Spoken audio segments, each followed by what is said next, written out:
Congratulations on the film and getting ready to come out on DVD and Blu-ray. I feel like there was a lot of depth from both of your characters. What was the most challenging part specifically for you with this particular role? Because you have a large breadth of work in this, with this signing and then the depth of this character. What was that like for you? Well, we had special training for that. Maria Menounos trained us.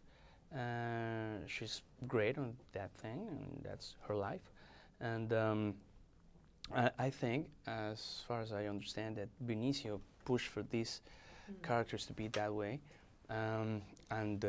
So I have to be thankful for him and Solimas and Sheridan that did this character. And I think the best part of this character is that he somehow represents the good people in Mexico that we have. Also, we're not only politicians corrupted or narcos or bad people around or just violence. There's some good heart people working, generous people, and I think that's what, besides the challenging of learning the sign language, I think that part, to talk for millions in a deeper way through the heart, the eyes, the silence. I think that was the most challenging and lovely part and magic part. I think that's where we saw the big transition from the character as well. Exactly. It's Benicio's character, whenever he really dropped into that of realizing his daughter, and it wasn't just a job anymore at that point. Exactly. It was that humanality and that connection. So I really enjoyed that.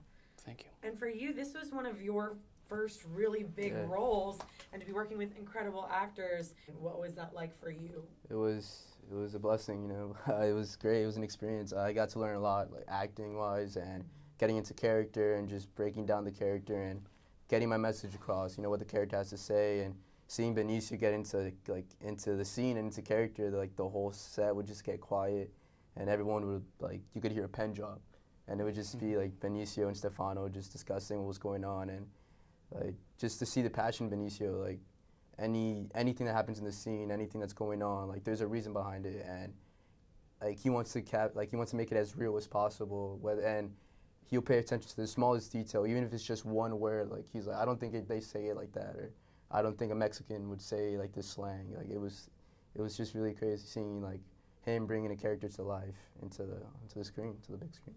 Well, you got to work on your shot. Just got to tell you, your shot didn't work that well. Yeah, I know. I'm a lousy shot. Right. If you could have either of them on your team, who would you rather have? Josh or Benicio? They're both very polar opposites. Josh is always messing around and making jokes, and Benny is too a little bit, but he's more quiet to himself. He's kind of a man of few words, but he says a lot. Also in the movie, but I have to say Benny. Benny's just Benny over Josh? Yeah. Okay. What about you?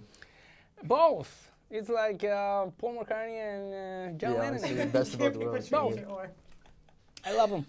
Yeah. Well, I also really love the artistic element of this film, and there's so much an incline, and then all of a sudden you just get this big revelation at the end. Where do you hope both of your characters come in, if there is something further, if the story was to continue? Well, I don't think that my character will somehow appear again. I don't know, but for sure we could have some surprises here. I mean, the way it ended on Sicario, I think there's definitely, it leaves some an opportunity open, some doors open for the continuation and the continuation of Miguel's story. And if there were to be another one, I think I'd like to see him slowly progress and turn into a more aware kid, because he definitely he's still learning. You know, he's still in this process of becoming a man. But I feel that was kind of the biggest thing, showing his evolution from a kid to not a man, but still growing up and slowly losing the innocence of and the purity of a child. So my last question for you as well is that you did talk about your character and the showing a different side of Mexico. What do you hope that audiences get from this film as well from your character or just in general, because it is a very pressing topic that we always see on this end. Yeah, but we always see it, but for me it's a piece of art. It's so brilliantly made, and every department is on their place, and also I think it's ambiguous, and that makes it deeper and uncomfortable for some audiences. But I think it's the best of all worlds, that people can get a great time with all these thrilling moments, and also you can still talking about the film days after you saw it. So I think it's fantastic. Well, thank you so much for sitting with me. Oh, thank you.